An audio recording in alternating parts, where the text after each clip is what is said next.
सुप्रभात, मैं आपका स्नेहाशीष पहाड़ी वीडियो लेक्चर्स में आपका स्वागत करता हूँ।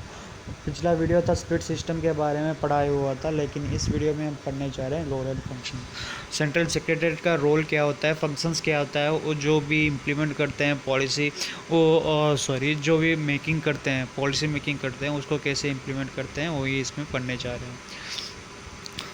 इस सारा पॉइंट में ये दर्ज कर रहा है कि उनका governmental and staff agency aid of fulfilment of responsibility. इसका मतलब है कि गवर्नमेंट को कैसे असिस्ट करते हैं पॉलिसी मेकिंग में सेक्रेटरीट ऑफिस। गवर्नमेंट अगर होता है उनको राइट पाथ में कैसे लेते हैं, वो सारा सेक्रेटरीट का काम होता है। In the based upon their memories, based upon their examination of how government is usually been performed. वही ये सारा पैराग्राफ में डिफाइन हुआ है। लेकिन अगर देखें तो according to the official handbook, secretariat perform following functions. उसका फंक्शंस यही है कि assist ministry and policy making, modifying policies for time to time. इसका मतलब है पॉलिसी मेकिंग में उनका योगदान रहता है।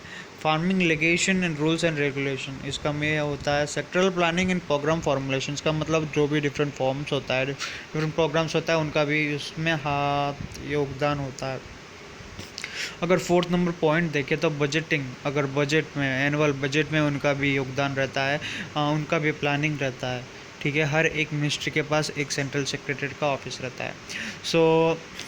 Supervision and control over execution of policies and program by education department and semi autonomous field agencies and evaluation of the result। इसका मतलब है कि हर एक फील्ड में उनका योगदान रहता है। हर एक फील्ड जो भी मिनिस्ट्रीज में होता है, जो भी पॉलिसी होता है, उनका उनमें हर एक शुरू से लेकर अंत तक उनका एवोल्यूशन में कोऑर्डिनेशन रहता है।